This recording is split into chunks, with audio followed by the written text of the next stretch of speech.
bienvenue à tous pour ce Ciel Mon Parti complètement improvisé. On a échangé avec Tom depuis quelques jours seulement, on se connaît pas beaucoup. Mm. Et là, on était au téléphone et en fait, on était en train de discuter. Et je lui ai dit, bah, est-ce que tu voudrais pas qu'on fasse le Ciel Mon Parti maintenant? Et il était OK, donc voilà, c'était pas prévu du tout, mais on va se faire le Ciel Mon Parti maintenant. C'est parti. Bah, je te réexplique quand même vite fait, je fais à chaque fois un petit topo sur le principe du programme.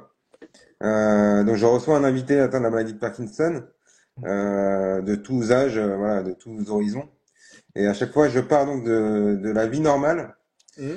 et je retrace avec l'invité toute l'histoire en partant de la vie normale jusqu'à aujourd'hui.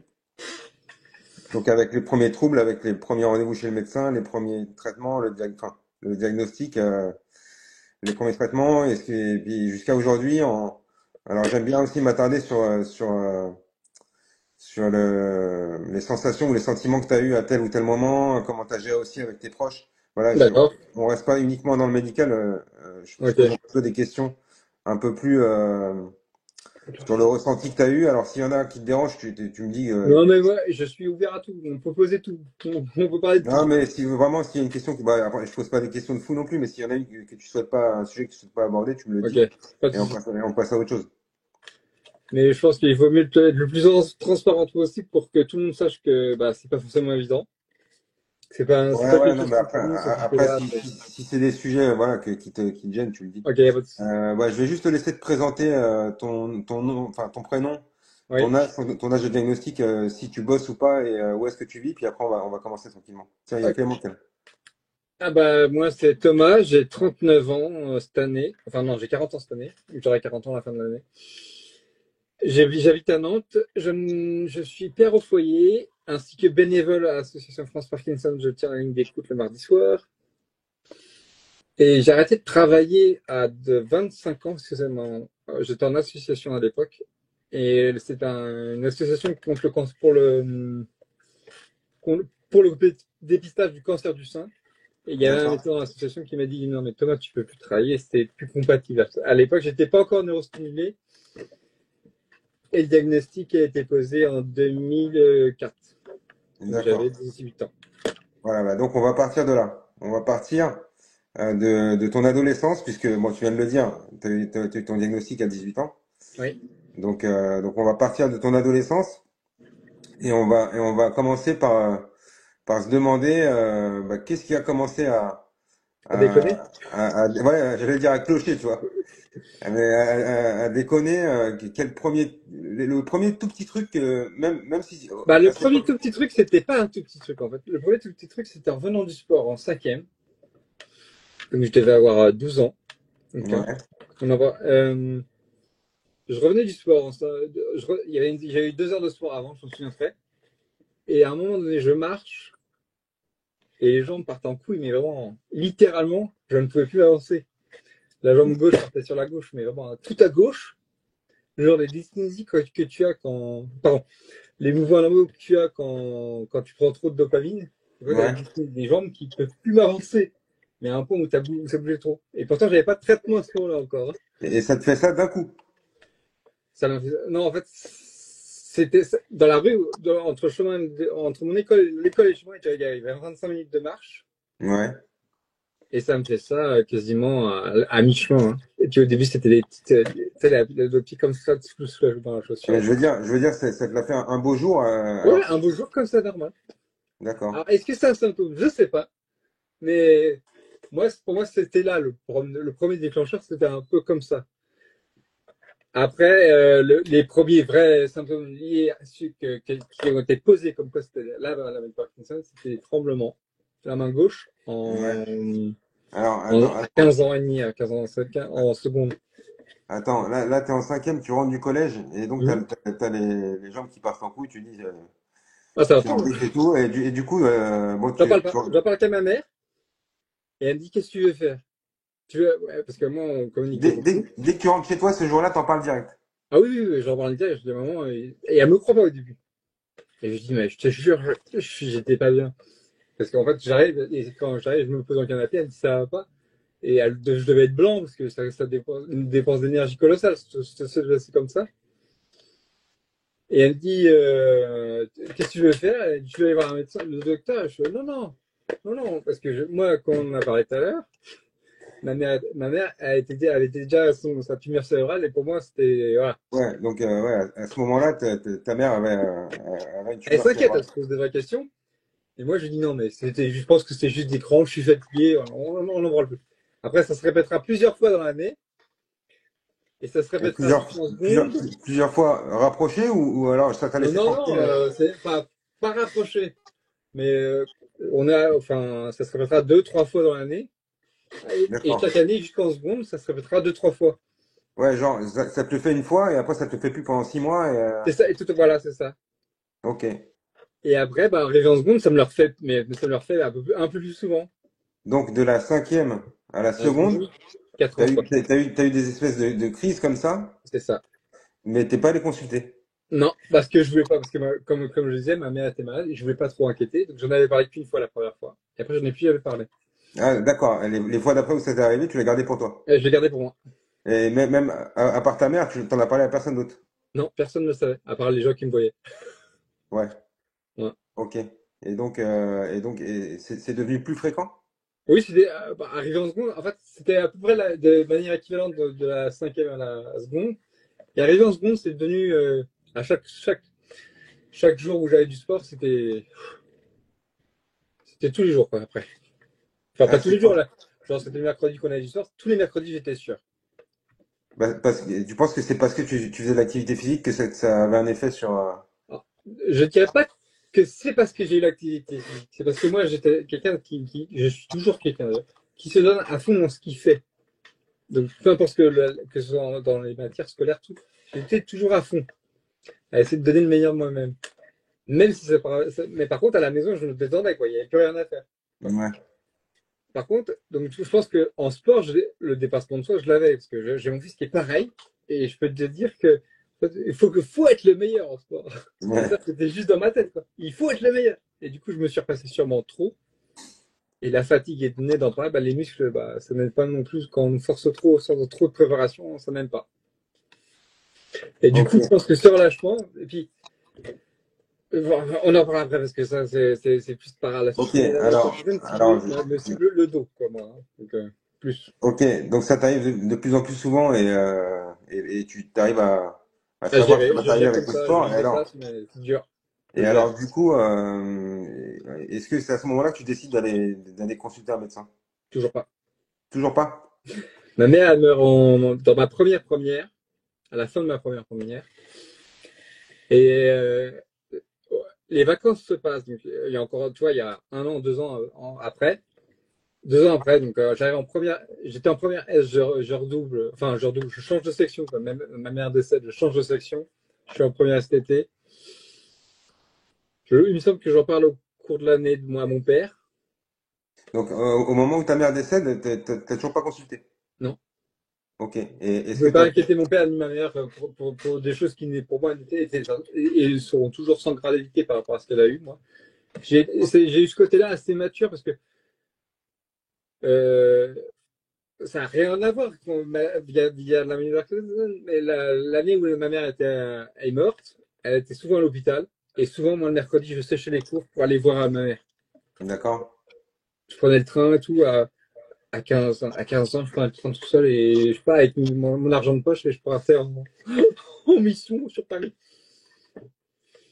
Et en fait, j'en parle du coup dans ma deuxième première quand j'ai 16-17 ans à mon père.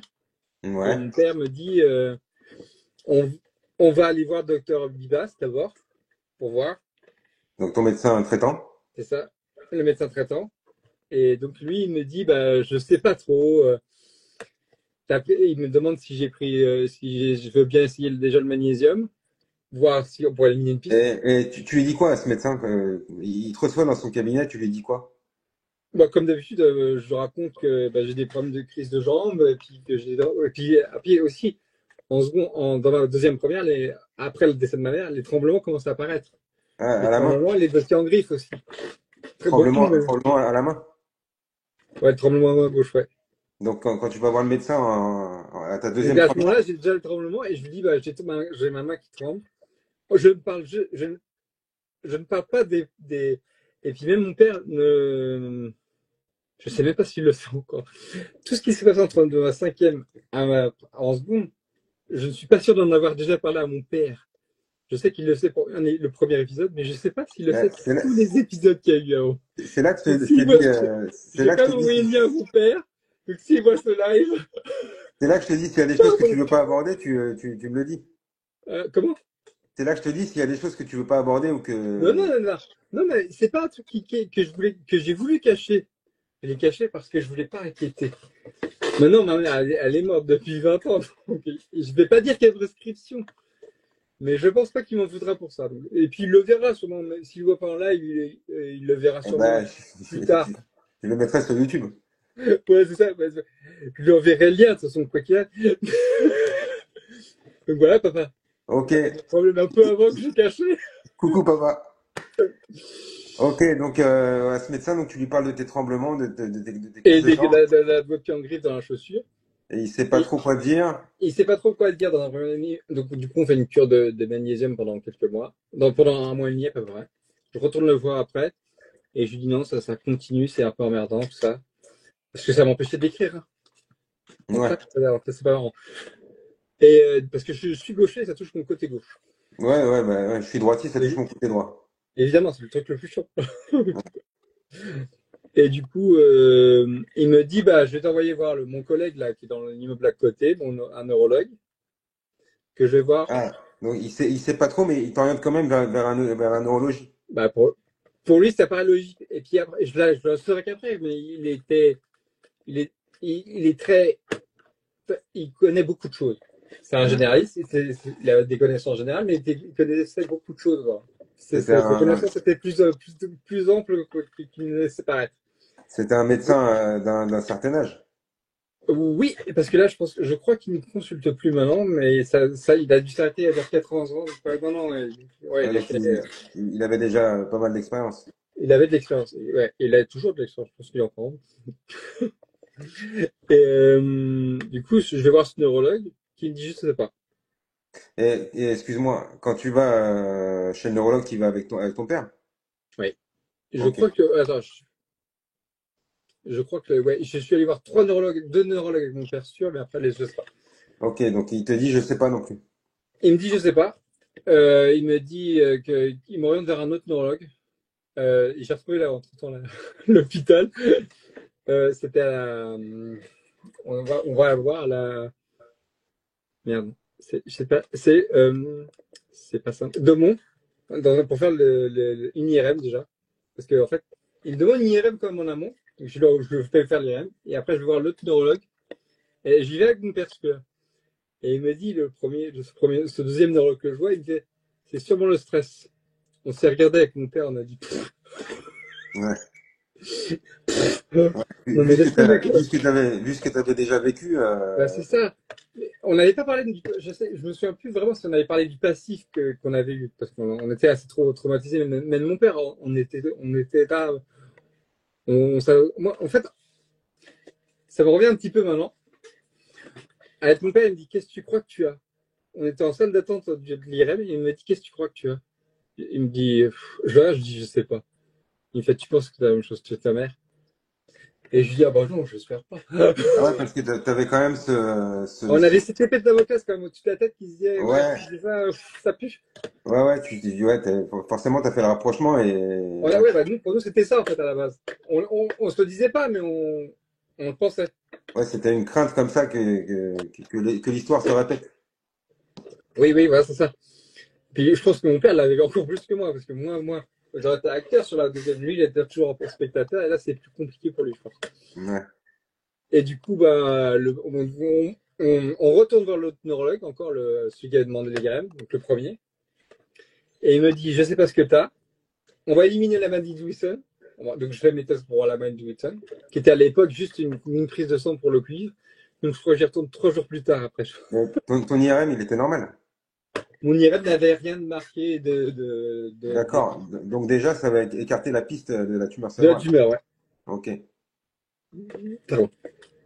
Donc Et du coup, tu fais prise de sang pour le cuivre, pour la maladie de Wilson? mais tout est normal. Donc il me dit, bon, c'est pas ça. Et entre-temps, il me dit, je me suis renseigné un petit peu sur ce que tu as eu, sur ce que tu as. Et je vais t'envoyer voir une spécialiste du tremblement sur Paris, à l'hôpital Saint-Antoine à l'époque. Et c'était le professeur Fidayel, la spécialiste de Paris sur la maladie de Parkinson. Je ne sais pas encore ça à ce moment-là. Je ne sais pas. Moi j'y vais. On me donne le nom.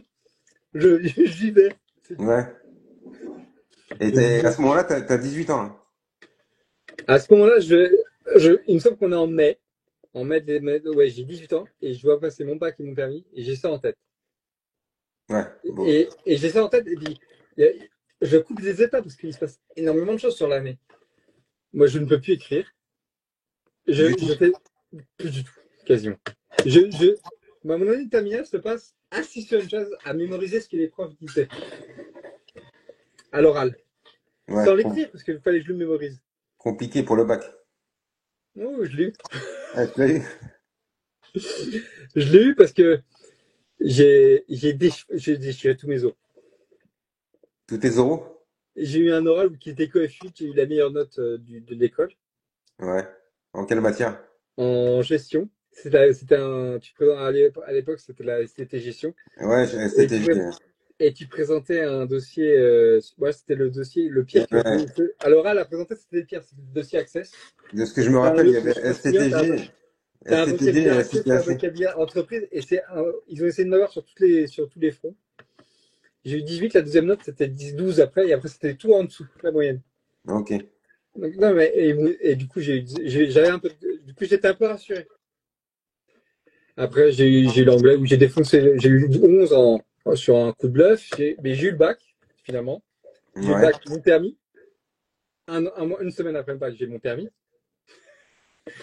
Malade, hein. Je conduis avec les symptômes, hein. Ouais. Ah, Tremblement et tout, hein. c'est fort, c'est fort. J'ai quand même fait 50 heures parce que du coup, je mets plus de temps à reprendre. Mais ouais, mais je l'ai. Et donc je vais à l'hôpital Saint-Antoine en septembre. Je passe mes vacances avec mon père. Je crois, cette année, on va à Malte. Et tu y retournes en septembre parce que ton rendez-vous, il était à cette date-là et c'est tout. Oui, c'est ça. À la rentrée septembre, ouais. Vers le 2 entre le 2 et le 7. Ouais, c'est ça. Ok. Et là, donc j'arrive dans le service, ils me font faire tout un tas de tests, des mesures de tremblement, plein de trucs. Je me souviens même pas de tout, mais plein de trucs nouveaux que je ne connaissais, que je ne connaissais pas comme examen. Ouais. Et il me dit à la fin du rendez-vous, il me dit, je pense que ça va mettre Parkinson. On va vous faire revenir en janvier pour être sûr, mais pour moi c'est D'accord. tout. Ouais, elle met quand même le doigt dessus et elle t'en parle. Elle me dit ça, mais elle me dit, on va être sûr en janvier en gros. Et Ok. en janvier, donc je passe mon truc, et elle me dit, je Attends, le attends, sens, excuse-moi. Juste quand elle te dit, je pense que vous avez la maladie de Parkinson, toi, tu connais quoi de la maladie à ce moment-là? rien du tout. Je Et ne connais, donc je quand elle dit connaissais ça, juste le nom. Le nom. quand elle dit ça, elle aurait pu te dire n'importe quel nom de maladie, ça t'aurait fait le même effet, puisque En même temps, moi j'avais, ouais c'est ça, ça m'a fait le même effet parce que enfin, avec le vécu que j'avais derrière, moi, j'avais vécu un enfer, hein. On a perdu notre mère. Voilà, j'ai perdu ma mère, je veux dire, pas notre mère, parce que je pensais à mes frères et sœurs, mais j'ai perdu ma mère.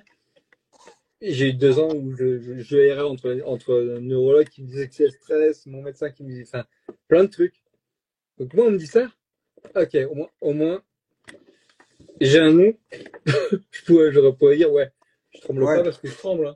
Je tremble ouais, juste t'as parce un que nom, j'ai une mais c'est maladie, pas quoi. sûr encore. Du coup, tu fais quoi? Tu vas te renseigner un petit peu, Pas du tout. non? C'est ça, moi, j'ai évité toute source de renseignement parce que je me suis dit, si tu vas voir. Donc, À l'époque, en plus, Internet, c'était pas. ouais. En 2004, c'était pas. Ouf. Bah, si t'avais un panari, t'avais un cancer du pied, quoi. Bah, c'est ça, tu es allé sur le docteur machin. Non, je vais crever. Ouais, c'est un peu ça. Internet à l'époque, c'était un T'as peu un ça. cancer du système nerveux à ce niveau-là. Non, mais non, mais. Et du coup, Bah, je suis à vie. tu vis 6 mois avec ce truc, ce doute qui plane un peu en disant, bah, c'est peut-être ça, mais je le Ah saurai qu'en oui, janvier. oui, il y a le doute. Mais je me pose pas plus de questions que ça. J'ai un autre rendez-vous. Moi, je me dis, j'ai un autre rendez-vous, c'est tout. Donc, tu vis ta vie pendant 6 mois, normal. Oui, c'est un peu ça, ouais. Mais tu vas voir, parce que toute ma vie, c'est ça, en fait. Et je pense que c'est là est ma force, qu'à partir du moment où je vais prendre conscience, ma vie prend une autre tournure. Et du coup, là, je vais à l'école, j'étais en alternance en plus. Et même pour des trucs bien fatigants, je vais à l'école, au travail, tout. On arrive janvier, elle me dit, bon, bah, c'est un syndrome parkinsonien. Elle t'avait envoyé faire un DAT scan entre-temps? Oui. Non, oui, mais à l'époque, elle me dit du coup que c'est pas Parkinson, Oui, c'est un syndrome parkinsonien. oui. Et donc, elle me dit, un syndrome parkinsonien, qu'est-ce que c'est? Elle m'explique tout, hein. Elle me dit, c'est Parkinson, mais c'est pas évolutif. Ah bon? Enfin, pas, c'est moins agressif, genre, c'est moins agressif que le vrai Parkinson. C'est induit par des chocs émotionnels, tout ça. Et comme tu as vécu un traumatisme, elle me dit, je pense que c'est ça. J'ai pas fait de scan à ce moment-là. Je, je, le Zatscan, je le ferai qu'en 2012. Parce que je pense ils ont dû en parler avec son équipe, et ils ont dit, non, ça vaut pas le coup de faire un Zatscan à ce garçon. D'accord. Et voilà. Donc pour elle, donc c'est pour ça qu'elle s'est laissé le temps aussi pour en reparler avec ses équipes, tout ça. Et ça me l'a dit plus tard, mais beaucoup plus tard. Du coup, elle me Ok. met sur là-dedans, on parle d'elle, un peu comme le Riquet, un agoniste. Ouais, vu elle te pose presque le diagnostic, elle te fait une ordonnance pour des traitements aussi, pour des premiers Ouais, j'ai médicaments. un traitement. Donc je suis à 2,5 au début, je monte progressivement à 30, non, 2,5 grammes 3 fois par jour, donc 7,5. Je passe de 7,5 à 10 en quelques mois parce que elle voulait me poser à 10 milligrammes par matin, Mais midi, de soir, quel donc médicament? De quel médicament? du parle, le Parlodel, c'est un médicament qui était beaucoup donné au tout début de la maladie, qui a été interdit après. Ah, je le connais pas celui-là. Ouais. Oui, bah oui, donc, bah oui, parce qu'il a été interdit à partir de 2008. Donc D'accord. moi, Et est-ce que le médicament qu'elle donne là en question, est-ce qu'il te fait du bien? ah oui, incroyable, incroyable. Ouais. En fait, je prends les premières prises sont un peu dures parce que à chaque au moins, je passe à 2, ah, c'est le moment. En 2 secondes. Je fais ça d'abord parce que Vas-y. ça va être, ça va être rapide.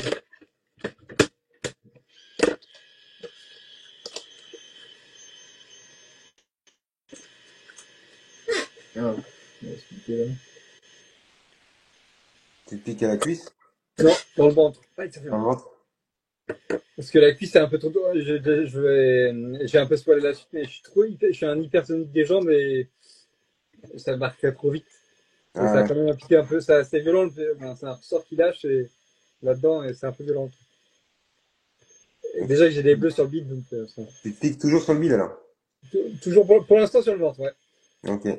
Mais après, on verra. Mais pour l'instant, ça n'a pas trop marqué. Donc, je l'ai vu ce matin, maintenant. Elle m'a dit ça. Donc, c'est long, ça. Ok. Mais attends, on va continuer du coup en Donc attendant ce cerveau. on disait ce médicament il te fait du bien. Ce médicament fait du bien. Je ne tremble plus, j'ai plus de raideur, je remarche normalement. J'ai même plus de sensation comme avant avec après le sport où j'avais les jambes qui partaient en couille. J'ai plus rien. Mais j'ai plus rien pendant. Donc là, on est en janvier 2005, 2008, 2009, 2009. Jusqu'en 2009, tout va Ah, bien. pendant 4 ans, en fait, les médicaments ils répondent parfaitement à. Alors, je saurais qu'après, mais j'ai un peu avancé parce que je vais être. Attends, je me rebranche, vite fait, tac. Bien. Je vois rien du tout, là. Tac. Non. Menu. Ah merde, et donc, on est en 2009. Il y a une bonne réponse moteur, mais il y a un problème sur le psychique. Donc je m'en rendais pas compte sur le moment, parce que pour moi, je sortais de l'adolescence, j'ai décidé de vivre, en fait, Ouais. avec tout ce que j'avais vécu, la perte de ma mère, tout ça. Donc non, oui. Et du coup, je décide de vivre et je me pose pas trop de questions. Mais je me sens que j'aime beaucoup jouer, Ouais. j'aime beaucoup le sexe, mais vraiment plus que la normale, quoi. Moi, des fois, les journées, bah, l'émission, c'était de me taper une meuf. D'accord. Sinon? Mais juste ça, mon but, c'était ça. Et j'y Sinon? arrivais, j'y arrivais. Ah, tu y arrivais. Mais au bout d'un moment, ça me bouge dans la tête, ça déraille de partout. Et tu sens que ça va pas. Mais sur le moment où tu vis ça, tu, Tout tu, va tu, bien. te, tu te rends pas compte. Non, non, je me rends pas compte.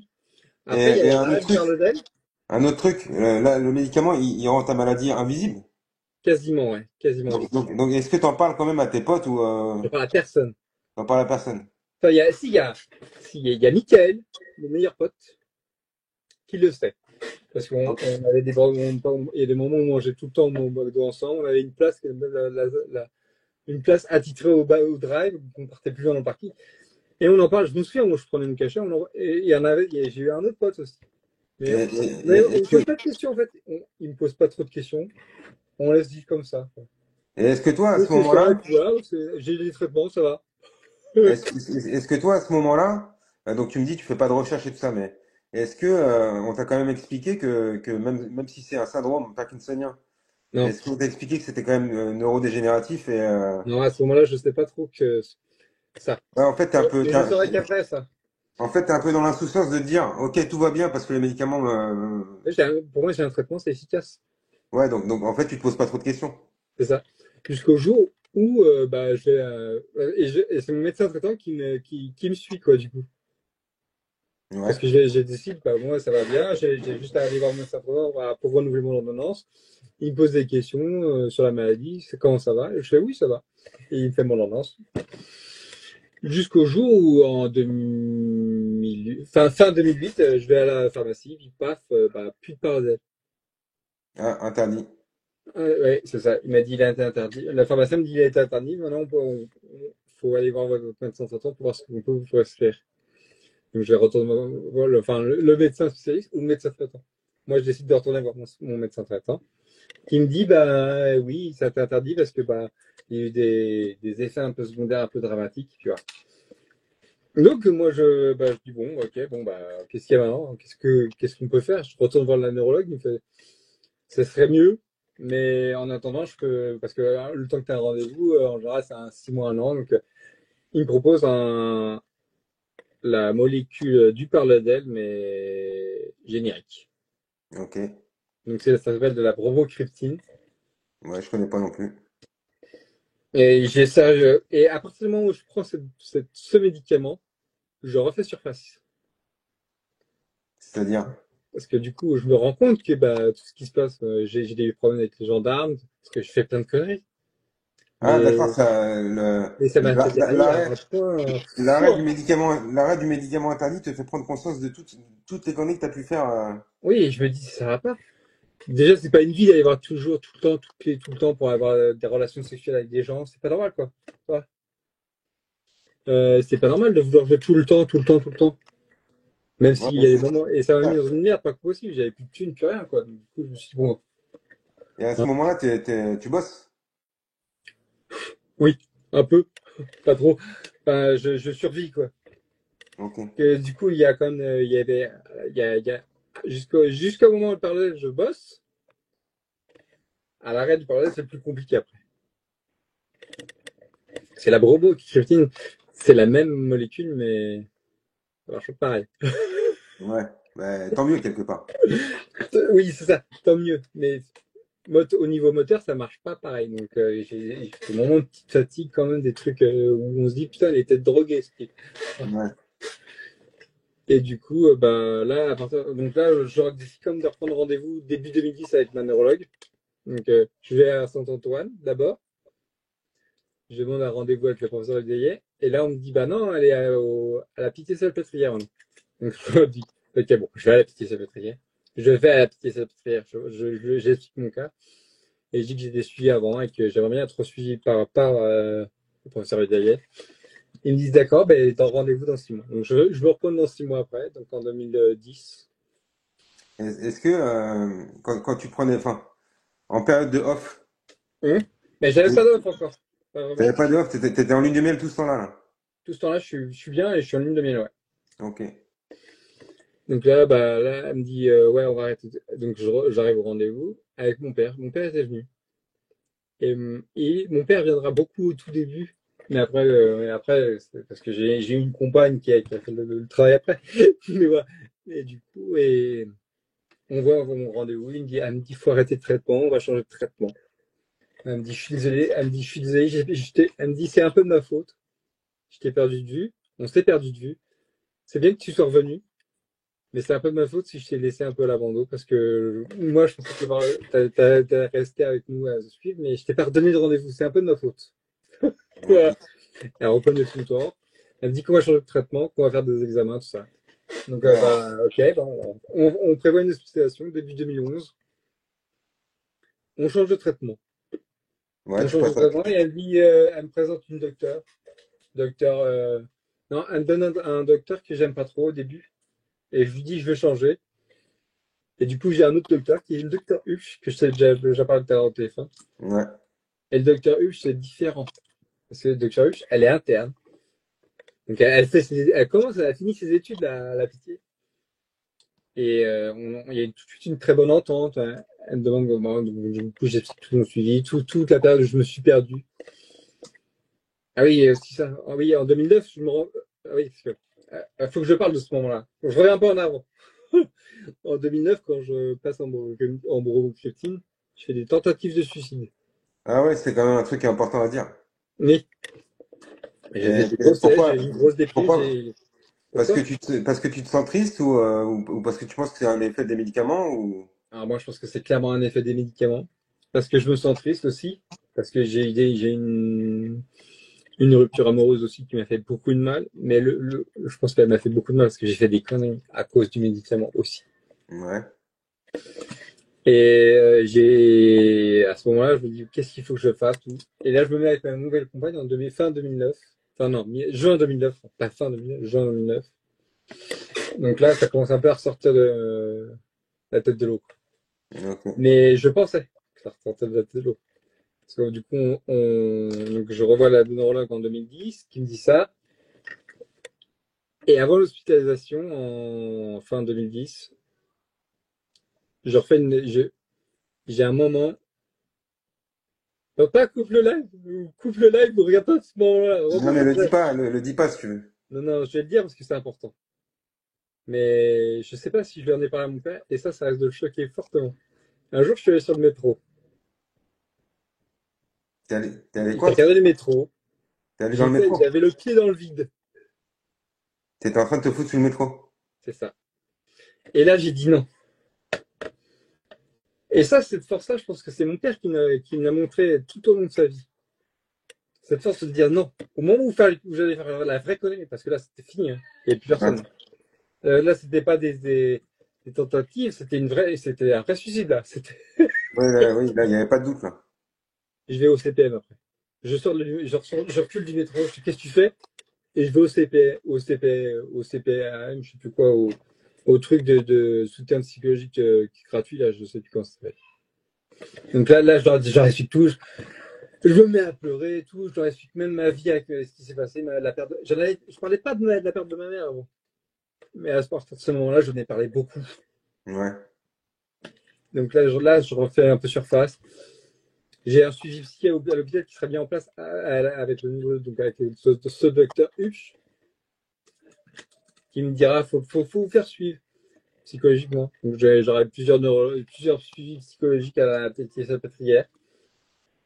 Et j'ai du mal à arrêter le traitement que j'avais, même la bromocriptine qui était dure à arrêter. Parce Parce que il te donne quoi à la place? ils mettent du. Je sais, alors, j'ai eu beaucoup de traitements. Je crois qu'au début, ils mettent du cinémètre, Ouais. qui sera vite remplacé par du Modepar Ouais. et du Salévo. Ouais. J'ai eu un cocktail monstrueux parce entre 2010 et 2015, où je spoil un peu, je suis neurostimulé en 2015. Ouais, on va y venir, on va y venir. Oui, mais c'est juste pour montrer, il y a eu 5 ans là, 5 ans avant et 5 ans là, où la maladie progresse à une vitesse folle. Tu vois, Euh, entre euh, 5 ans, on ne voit pas les symptômes et tout ça. Et là, elle prend vraiment le dessus.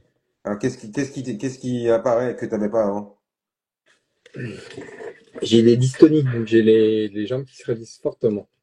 Ouais, À un point qui n'est pas possible, même pour certains membres, même pour certaines personnes qui sont atteintes de cette maladie, c'est pas imaginable en fait. ok, Ma jambe se tendait au point que je pensais qu'elle allait se plier à l'envers. d'accord. À un point Moi où ça me faisait chialer de douleur. j'ai appris il y a pas longtemps que les dyskinésies, Oui, c'est lié à ça. c'est quand on est en surdosage Oui, et que les dystonies, c'est quand on est en sous-dosage. oui. C'est, c'est, Le problème, c'est- c'est que ouais, c'était des périodes de off. Et t'apprendras, on en parlera à la fin de l'histoire, parce que j'ai pas envie trop de me perdre non plus. Parce que les dyskinésies sont un surdosage, c'est clair et net. Mais il y a aussi des dyskinésies de fin de dose. ouais, ouais, Et des tu m'apprends, dystomies de tu- début de dose, de fin c'est de bien, dose aussi. c'est bien, Et tu de m'apprends début des de trucs. dose. Donc en fait, c'est vraiment. En fait, t'as les dystonies qui peuvent être fin de dose, mais moi, c'était clairement des fins de dose. Voilà. Parce qu'à ce point-là, c'était des fins de dose. Et il y a des dystonies qui sont un peu plus souples, un peu moins douloureuses, qui peuvent être liées au traitement aussi. Parce que ça, c'est la nouvelle pompe qui est sortie en novembre. Ouais. Tu en as sûrement entendu parler, la Psychova, là. On me l'avait présenté, mais on m'avait dit que comme les touches, elles sont tactiles ou un truc comme ça. Non, non, c'est. Attends, attends, je vais mettre la lumière, ça va peut-être mieux. Oh, vache. Ah ouais, moi je suis encore. Ah, la Poquiton. Ouais, Elle est bien, celle-là aussi, hein. Mais elle est beaucoup plus petite. Parce que, moi, c'est une Game Boy. ouais, c'est un peu ça. Ouais. Et du coup, donc, Donc, tu oui, dis que il y a pendant. 5 ans où il y a une super évolution. Et en 2012, donc, parce que en 2012, je fais le DAT scan. Finalement, je le fais qu'en 2012. Ouais, Et là, je me souviens toujours, parce qu'il y a mon père dans ma chambre, donc je fais mon DAT scan, et puis on attend, je suis hospitalisé encore toute une semaine encore. Donc, je suis à ma troisième hospitalisation en 3 ans. Et au bout de la troisième, bah, il décide de faire un DAT scan pour vérifier si oui ou non j'ai la maladie de Parkinson. ouais, un peu bizarre, mais. Mais non, non, c'est pas si bizarre que ça, parce qu'en fait, quand tu as 5 ans où tu n'as quasiment pas d'évolution de la maladie, et tu es là, tu as 3 ans, tu as vraiment une progression fulgurante, parce que je passe de 4 cachets par jour en 2010 à en 2012, je fais à plus de 15 cachets. Ah ouais, L'évolution est monstrueuse, en fait. On se rend pas compte, parce que là je suis là à couper les épisodes, parce que je me souviens pas de tout non plus, ça fait quand même plus de 10 ans. Mais la progression est folle. Et là où c'est fou, c'est que donc, du coup, on fait le DATSCAN et que j'attends. Donc, je fais le DATSCAN le jeudi. On ne dit pas tout de suite ce que c'est, parce que bon, c'était le soir, donc je me dis, bon, pas de soucis, je prends ma PSP de ma petite console, je joue. Et le lendemain, mon père vient me chercher. On verra ça demain. Mon père vient le matin, je viens dans la journée, et il y a le docteur, je sais plus son. De Gauss, docteur de Gauss, le pauvre. Et du coup, il voit ça, il me dit, il rentre dans le bureau de truc, il fait bon, c'est pas un syndrome parkinsonien, c'est Parkinson. Et là, d'accord. mon père, moi, ah oui, quoi. Genre, ça change quelque chose. Ouais, pour toi c'est pareil, ouais. Bon, c'est pareil, quoi, ça changera pareil, quoi. Parce que, enfin, moi, j'ai cette facilité à grandir avec la maladie, en fait. Et me dire, en fait, c'était plus un changement de nom, quoi. En fait, Ouais, j'ai juste changé le nom, quoi. J'ai toujours la même chose, mais on m'a juste changé le nom. oui, c'est ça. Et je me suis jamais vraiment renseigné. Et c'est peut-être là le truc. Parce que si je m'étais renseigné, parce que je me mettais peut-être une. Non, je vais pas le dire parce que c'est un peu violent sur l'inter sur Internet. Voilà, ce serait fini quoi. Là, il y aura plus personne, il y aura personne en live, hein. J'arrive pas à savoir ce que tu veux pas dire. Je me serais buté avant. Si j'avais su comment ça se finirait, je pense que je me serais buté avant. Hein. Mais, mais j'ai, il y a quand même un mais. C'est en 2014. Attends, j'ai un truc. En 2014, j'ai ma compagne qui dit, non. En 2013, avec notre femme, on commence à se poser la question si on va avoir des enfants. Moi, je dis oui, moi, je veux bien, tout, pas de problème. Mais je vais peut-être me renseigner d'abord si c'est compatible et si c'est pas dangereux Ouais, pour mes enfants. héréditaire. Voilà, c'est ça. Donc, je vais voir le professeur. Du coup, je prends rendez-vous avec le professeur Vidaillé. Donc, je prends rendez-vous avec le professeur Vidaillé qui me dit oui, non, il n'y a pas de problème, t'inquiète pas. Elle m'explique en fait que mes enfants auront autant de chances que moi de l'avoir. Donc, en gros, elle m'a dit que le potentiel que j'ai cette maladie, c'était comme si j'avais le potentiel de gagner à l'euro million à la naissance. Autant de chances de gagner à l'euro million que d'avoir cette maladie. Ouais, donc ça fait pas beaucoup. Ça fait pas beaucoup. Je dis bon, autant, j'ai déjà gagné une fois, du coup. Je pense que voilà. Bon, après, bon, on en parlera après, mais je pense qu'il y a une suspicion sur ma fille. Mais bon, bref, on en parlera après. Euh, donc, on arrive en 2014 où on a vraiment le projet de. Parce qu'on a des rendez-vous. Bon, parce qu'on essaie d'avoir un enfant depuis un an, du coup. Ouais. Mais ça marche pas et on se pose la question qu'est-ce qui se fait pas. Ma compagne a des problèmes de règles régulières, n'a pas ses règles régulièrement. Donc, on va voir un spécialiste pour l'obstétrique. Et puis moi, ma maladie continue de progresser à une vitesse folle. Donc, ouais, à part les dystonies, qu'est-ce qui, tu trembles plus? Ah, je tremble beaucoup plus. J'ai des pertes d'équilibre monstrueuses, j'ai des dystonies incroyables, mais tout de plus en plus, quoi. À Et quel quand moment, à quel moment on te, enfin là, 15 cachets, c'est plus possible. À quel moment on te parle de la neurostimulation? c'est moi qui la pose, c'est fin 2013, je pose la question à ma neurologue, donc au docteur Hupsch, qui à ce moment-là me dit qu'il n'est pas trop chaud. Ah ouais? Elle me dit je suis plus pour la pompe. Ok. Et c'était pas la pompe à Pokémon, c'était la pompe du haut dopage, je crois. Ouais, c'est ça. Ouais. Et je lui dis, moi, non, j'ai pas envie de m'embarquer dans ça, ça va être trop contraignant avec un enfant, ça. Je lui dis, je pense que et j'ai poussé le truc, hein, parce on s'entendait vraiment très bien, on a eu nos enfants sur la même année. Il y avait une vraie communication avec elle, hein. Et c'est vraiment, je suis vraiment triste qu'elle soit partie en Suisse, parce que là, franchement, j'ai perdu plus que ma neurologue quand elle est partie en Suisse, elle. Et donc, on n'est pas d'accord, mais elle me dit, bon, allez, on va le faire. Donc, on relance le processus. Processus qui a failli se finir plusieurs fois. Attends, j'aimerais ça parce que j'ai peur de la faire tomber. Ouais. Et, tac. Et du coup, moi, je fais mes tests. Je sais pas si tu es au courant, bah, ouais, si tu dois le savoir, mais à l'époque, tu as des tests à faire avec traitement, sans traitement. Je sais pas si c'est encore Oui, pareil. je les ai fait. Je les ai fait à Marseille, moi. Donc, on me dit qu'il faut arrêter le traitement. Là, je me dis, putain, quelle galère. Non, mais Et du coup, t'arrêtes le traitement pendant que t'es à l'hôpital. ouais, pendant que je suis à l'hôpital, je vais arrêter mon traitement. Et finalement, il n'y a quasiment pas de symptômes. Ah ouais? Quasiment pas de symptômes. Le score, c'est qu'il y a il fait un score pour savoir ce que. Et il fait un score pour savoir si tu es oui ou non dans une zone critique ou pas, Ouais. enfin, pour savoir s'il y a une bonne réponse au cinémètre. Mais moi, étant donné que j'ai arrêté de traitement, il n'y avait pas. Je dis, c'est quand même chose.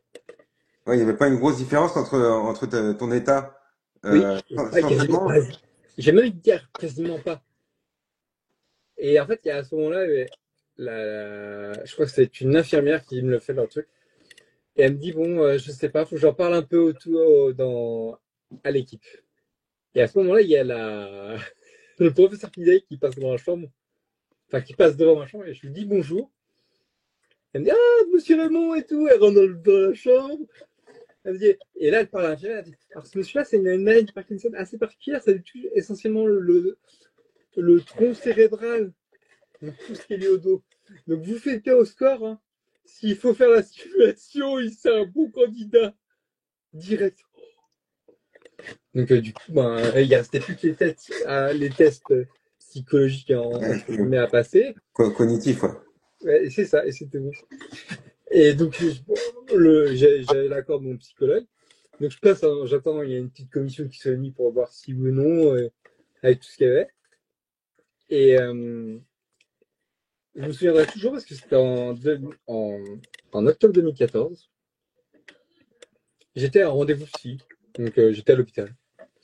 Et là, je reçois un appel donc de l'infirmière qui avait fait passer mes tests, qui m'appelle, qui me dit, je suis désolé, monsieur Hamon, mais on en a parlé. Je pense pas que ce soit une bonne idée de faire la neurostimulation. Toi, t'étais toujours bouillant pour la faire, toi. Ah oui, oui, oui, oui, oui, moi, je savais que ça allait marcher. Ouais. Et, et, et c'est marrant parce que tu verras la suite. Mais... Et du coup, elle me dit, ouais, je lui dis, vous êtes sûr? Parce que moi, je me sens vraiment bien. Je le sens vraiment bien. Elle me dit, en fait, le problème, c'est que vous n'avez pas assez de symptômes. Bah, je lui dis, mais moi, quand je suis à l'hôpital, je me surbooste. En général, ça va mieux à l'hôpital. Et c'est vrai que à chaque fois que je suis à l'hôpital, j'allais mieux. Même moi, encore maintenant, je suis à l'hôpital, je vais mieux. Je guéris tout seul à l'hôpital. Il faut que tu loues une chambre à l'année. Ben, c'est ça. Et du coup, elle me dit, vous êtes où là, monsieur Hamon? Ben, je fais là, je suis à l'hôpital, je suis en service au service de la mémoire, machin, je sais plus, en face de la neuro. Elle dit, bah, j'arrive. Et ce jour-là, mais j'étais à l'hôpital, mais comme j'y allais juste pour une heure, j'étais dans mon état clair normal, quoi. Avec des dyskinésies, comme ça, le bras qui partait tout le temps partout. Et là, elle me voit, dans la salle d'attente, mais elle me dit, monsieur Hamon? Je fais oui. C'est ça, et ben, je m'endormais à moitié tout le temps partout. Dur, dur. Et une fois, elle me fait, bon, je pense que j'ai réfléchi, je vais aller en parler à l'équipe. On a fait l'opération. Juste en me voyant. Ouais. Donc, tout va bien. J'ai ma fille qui naît le 11 décembre 2014. Je suis pas encore prêt. Je vais voir la neurochir, pardon, le docteur Karachi, le 27 décembre. Et je suis opéré début mars 2015. Et je suis opéré. Et j'ai piqué. Tout marche bien, vraiment très très bien. D'accord. Je passe de 15 cachets. Bon, non, j'étais monté à 20 cachets. J'étais monté à 20 cachets en 2014. Enfin, juste avant le truc. Je passe de 20 cachets à 2. Et Et, là, et- et au niveau moteur, incroyable. Mais ouais, ça. attends, parce que ça, j'en parle pas trop, mais avant, il y avait une angoisse qui s'était créée. J'avais tellement peur de marcher en public parce que j'avais peur de tomber, parce que je me sentais très fatigué, que je ne sortais quasiment plus de chez moi. Où on allait faire des courses avec ma compagne, je m'avais trippé au caddie, j'attendais que ça passe. Ouais. Et là, on m'opère. Et je me dis, mais c'est génial. Pourquoi on m'a pas fait ça avant? Et même ma neurologue, qui était contre, enfin, qui était pas pour, pas, qui était pas contre, qui était pas trop pour. Ouais. Elle me dit, mais t'as fait le meilleur choix tu pouvais faire. Ouais, t'as eu une Et, sorte de renaissance, là. mais même plus que ça. Parce que franchement, ils pensaient même pas que ça pouvait être aussi bien chez un patient. Ah ouais, d'accord. C'est spectaculaire. Bah, en fait, le dernier mois, je l'ai passé dans mon lit, hein, à plus pouvoir bouger. Parce que j'avais plus de force, plus rien. Juste avant l'opération. Ouais, et sur la dernière année, j'ai perdu 20 kilos. Ah ouais. Non, non, mais quand je dis qu'il y a eu 5 ans de lune de miel et 5 ans où ça a vraiment flambé la maladie, c'est hallucinant. Et je sais qu'elle continue de flamber, mais même si ça se voit beaucoup moins. Alors, Parce que moi, j'étais dans un protocole de recherche quand j'ai fait ma neurostimulation. Ils m'ont réveillé pendant l'installation de mon ouais. électrode avec des questions et tout. Alors, t'es comme ça, à moitié en train de t'endormir. Et allez-y, monsieur, allez, on raconte. Moi, je voulais juste compliquer. Bon, bref. Du coup, j'ai aussi des trucs à l'ICN de Paris où je fais des trucs de marche, un plateau de marche. Ils m'avaient dit de revenir en 2017 où ils avaient arrêté tout, la stimulation, le traitement, tout pour voir où ça en était. Et là, je vis le pire moment de toute ma vie. Ah, Je vis le. Et je mets dans ce moment, je me mets dans toute ma vie, même le décès de ma mère. Ça va bien au-delà du décès de ma mère. ah ouais. Ils m'arrêtent tout. Et pendant une heure, je ne peux littéralement plus du tout bouger. C'est figé. J'ai des douleurs, littéralement, du doigt de pied au bas de mon cou. Et même dans la mâchoire, j'ai les muscles qui me font très mal. Et je pleure parce que t'as très mal. Parce que t'as pas d'antidouleur à ce moment-là. Et tu peux pas bouger. Tu peux pas parler. Je ne pouvais plus communiquer. Et la dame, elle me dit, attendez, je reviens. Pendant 1 heure. Donc, elle arrête la stimulation. Et elle me dit, attendez, je reviens. Elle me laisse pendant 1 heure. Et là, j'en peux plus, quoi, au bout d'un moment. Donc, on fait les tests. Je crois que je suis à 12 avec stimulation et les médicaments. Non, 5. Non. Entre 5 et 12, je sais plus trop. Avec, donc c'est un très beau score. Et je crois que j'ai le maximum, donc 85 ou 88, je sais plus ce que c'est le maximum, sans traitement et sans stimulation. Donc en gros, je passe de mort à vivant. Ouais. Ouais, chez toi, c'est vraiment. Et ce jour-là, je me souviens toujours parce que mon père me ramène à la maison chez moi après parce qu'il vient me chercher. Et je vomis sur l'autoroute.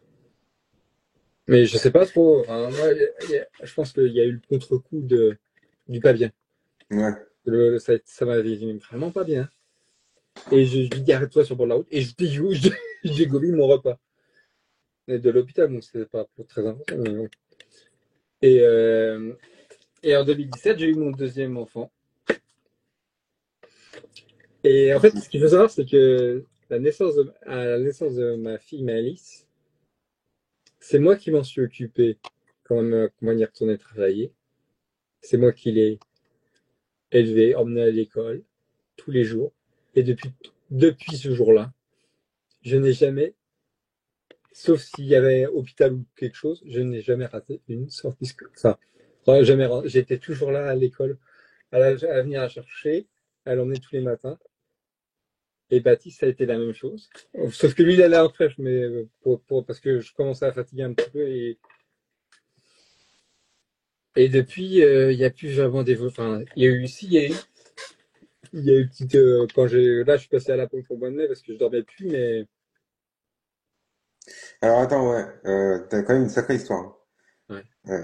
J'en ai pas vu beaucoup des comme ça. Là, donc on sait que t'es neurostimulé. Mm. Et t'as aussi la pompe. Maintenant, ouais. Maintenant, ouais, depuis 2 mois, ouais. Depuis 2 mois. Ouais. La À pompe cause, depuis 2 mois. à cause de quoi? En fait, je dormais 3 heures par nuit depuis 2 ans. Et puis, en fait, on attend. Avec à l'époque, c'était le docteur Huche qui m'en avait parlé il y a 3 ans. Et comme elle est partie il y a 2 ans et demi, 1 an et demi, 2 ans, je sais plus trop, en Suisse, hein, je me fais suivre à Nantes maintenant et un petit peu à Paris aussi. Avec le docteur Raoult, le docteur qui est à Nantes, on a décidé d'attendre la pompe. Et dès qu'il y a eu la pompe, on m'a mis dans le truc et puis voilà. Parce Mais que c'était pour quelle raison? bon, Qu'est-ce qui n'allait pas pour te dire que t'avais besoin de la pompe en plus de la neurostimulation? parce que justement, je me réveillais toutes les 3 heures la nuit pour prendre un cachet. Ah, c'est le sommeil. Ah, d'accord. Le sommeil, ça bouffait trop. Et elle m'a dit, au moins avec ça, bon, c'est un peu contraignant parce que avoir ça la nuit, c'est un peu chiant quand même. Je sais pas si tu as 24 sur 24, mais c'est chiant Non, à non, dormir avec. je l'ai pas la nuit, moi. C'est un peu chiant de dormir avec ça. Donc, voilà. Mais maintenant, je fais des nuits de 11 heures, ça va. Ça va.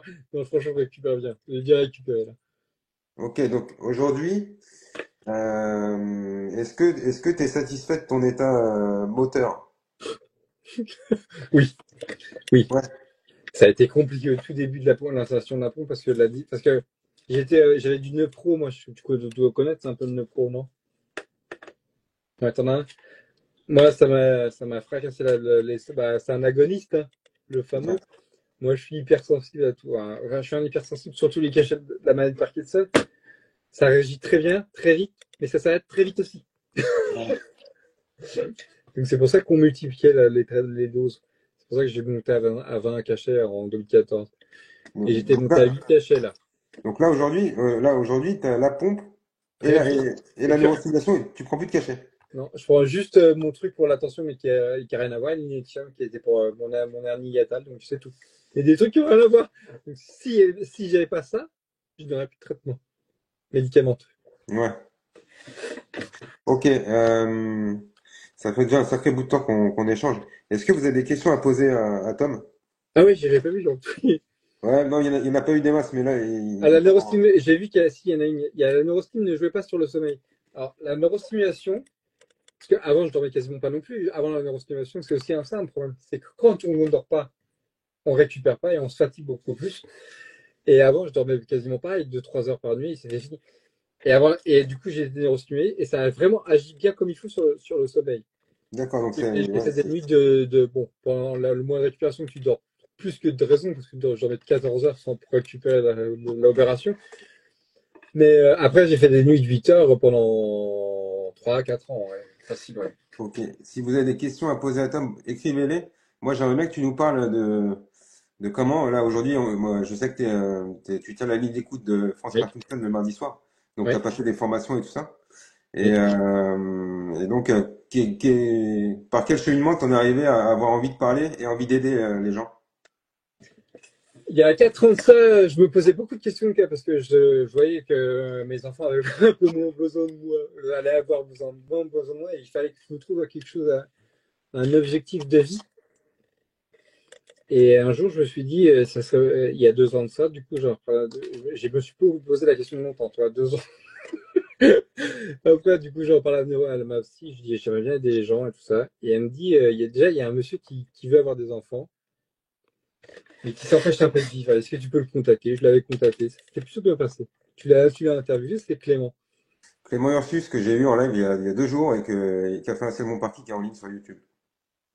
Et j'étais ravi d'apprendre qu'il avait eu deux petites filles. Donc voilà, si tu nous vois et si tu vois cette vidéo, je suis content Et il pour était toi. là, quand on a commencé, il était là au début. Ah, il m'avait pas reconnu, mais.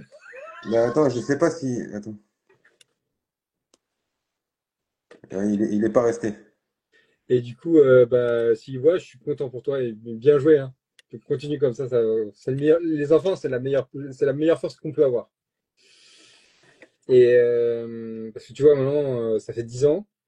Bon, il y a pas eu, il y a une petite évolution parce que ça, bon, je t'en rends bien compte, hein. Ah oui, j'ai oublié de dire ça. Bon, j'en parlais après. Et du coup, j'en parlais à un neurologue qui me parle de toi et, et qui me parle du président de France Parkinson, Jean-Louis. Du coup, ouais. Ouais. Et elle me dit, tu devrais les contacter, ils pourraient t'aiguiller, t'aider. Mais je sais pas, moi, Ouais, moi, elle parle de moi. toi, elle m'en parle pas d'il y a 3 ans, elle m'en parle il y a un an. On en a parlé il y a un an et demi. Elle te dit quoi? Elle te dit, il y a un jeune sur les réseaux qui. Elle me dit non, il y a un jeune qui a Parkinson qui va tenir la flamme olympique et puis voilà. Ouais. Et elle me dit, il est très investi sur la maladie, il, il communique beaucoup, il veut faire avancer les choses et ça serait bien que tu te mettes en relation avec lui. Il y avait beaucoup d'informations à l'époque et je faisais mes allers-retours sur Paris, Nantes, pas, parce qu'après j'ai déménagé à Nantes, mais je fais Nantes-Paris pour le suivi, c'était un peu compliqué. Ah oui, il y a eu ça. Parce que je suis tombé en 2022. J'ai plus de, je dormais, je me suis levé, j'attendais un appel, je me lève, paf, les jambes plus là, quoi. Je sens, bon, ça, j'ai jamais su ce qui s'est passé. Et du coup, une électrode s'est cassée. Ah. J'étais en plein déménagement pour aller à Nantes. Et c'est très marrant tout ça parce que tu vois, tu dis ça. Je passe Noël avec la galère d'électrode, tout. Je vais à Nantes. On fait des réglages avec le docteur Huche, ça va pas. Finalement, je me fais réopérer, on change l'électrode, tout va mieux. Voilà. Et tu vis 3 mois comme ça, à te poser des questions, comment ça marche. Et je crois que c'est à l'issue de cette première opération, deuxième opération où il change une électrode, je passe en directionnel de simple à multidirectionnel, donc c'est beaucoup plus efficace. Ouais. Et du coup, là, je me pose des questions, je lui parle de mon projet d'aider les gens, d'aider à faire avancer la maladie de Parkinson et d'aider, enfin pas à combattre le combat de la maladie de Parkinson, et d'aider des jeunes diagnostiqués à dire c'est pas parce qu'on a ce diagnostic que c'est fini la vie. Ok, donc t'as Parce que envie il y a, en gros, t'as envie de, on pourrait parler longuement, mais il y a Caroline, il y a Caroline Durand qui est un exemple formidable du combat de cette maladie, qui vit depuis 30 ans avec, qui est une combattante formidable. Moi, ça fait 21 ans. Et si j'avais eu pas cette maladie, je pense pas que je serais devenu cette personne-là. ouais, Alors bien sûr, je souhaite qu'on la guérisse, mais je vais pas dire content de l'avoir eu cette maladie. ouais, mais tu sens que t'as apporté quelque chose de Elle m'a positif. vraiment apporté énormément. Parce que j'ai aussi eu cette chance, du coup, de pouvoir vivre avec mes deux enfants, de les élever, de les emmener tous les jours à l'école, tous les jours, emmener au rugby, à la gym, de les faire aller partout avec moi. Et ils ont eu la chance de vivre avec leur père, leur mère, et je faisais le ménage, la bouffe, je tenais la maison sans me soucier si j'allais avoir cette énergie ou pas. Et Ok, du donc coup, t'as eu envie je sais plus comment. t'as eu envie de transmettre tout ce côté positif. Ouais, c'est ça. Et un jour, je vais voir, ah, c'est comme ça, oui. Je vois ma psy, et je lui en parle aussi à ma psy de ça. Parce que en attendant, j'ai continué mon suivi de 2011, là, qui continue à perdurer. Et ma psy me dit, mais je vois Jean-Louis Duflou tout à l'heure pour manger, je vais lui parler de toi. Le soir même.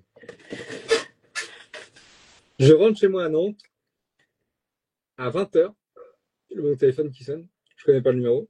Oui, bonjour, c'est Jean-Louis Duflou, président de France Parkinson. J'ai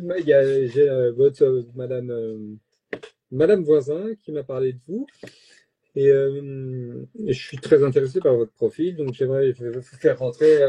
Faudrait vous contacter Caroline Durand, elle me donne son numéro de téléphone, tout. Je Caro, la contacte. Jean-Louis, Caro, Jean-Louis, si vous nous regardez, coucou. Salut! Du coup, je contacte Caroline, qui était à l'hôpital. Je crois qu'elle était déjà à l'hôpital. Je sais plus trop pourquoi d'ailleurs cette fois. Tu pourras nous dire, Caroline, si tu nous vois. Ok. Et du coup, elle me dit, ouais, on a besoin ouais, je tiens le créneau de mardi soir, mais c'est trop. Et elle me dit, ça serait bien que tu viennes, comme ça tu pourras me prendre ce créneau-là, le mardi soir. Ouais, je lui dis, ok. Et puis, du coup, elle m'a fait contacter par la chef, et puis voilà.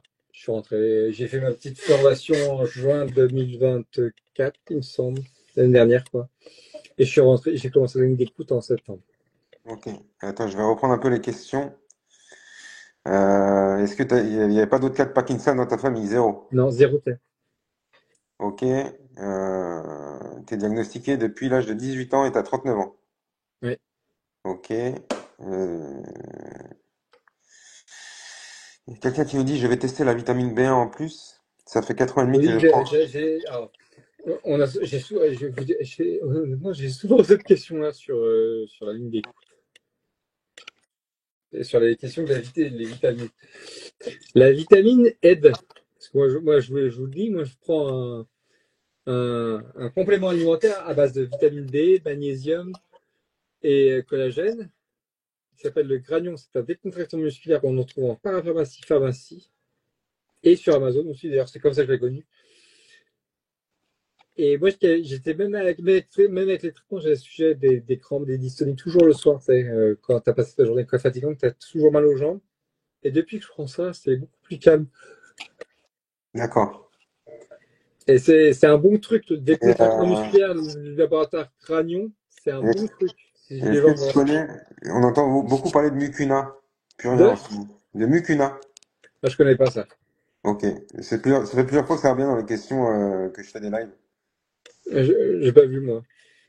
Bravo Tom, vous êtes un exemple comme tant d'autres Ça, j'ai parkinsoniens. vu, ouais. Est-ce que vous avez d'autres questions? Je vais pas pouvoir m'attarder beaucoup parce que déjà j'ai plus beaucoup de batterie Moi euh, aussi, sur le surchargeur, ouais. et en plus ça fait un petit bout de temps Ah, ça qu'on. fait une heure, ouais. Donc est-ce que vous avez d'autres questions pour Tom? Profitez-en, il y a encore quelques minutes. Non, c'est le mucuna prurien. Ah, ça me dit rien du tout. Azilect, ça me dit quelque chose, c'est un médicament pour. Azilex, c'est un C'est un truc médicament. en plus des médicaments, ouais, je connais, ouais. J'en ai déjà vu. Mais pas longtemps, ça. Est-ce que t'es heureux aujourd'hui? Oui. Ah, c'est un oui France, ça, c'est bien. Oui, oui, il y a- j'ai mes enfants, et c'est ce que je disais d'ailleurs à ma chef, hein, puisqu'elle me dit, tu veux continuer? Parce que je vais être honnête avec vous, la pompe, c'est très efficace, c'est très bien, mais il faut s'accrocher pour l'avoir. Il faut s'accrocher, et une fois qu'on l'a, moi j'ai arrêté le Nopro. C'est que le Nopro, bah, du coup, c'est comme le Parlez, ça me tué le cerveau. Alors je résistais à toutes ces envies, toutes ces pulsions que j'avais, mais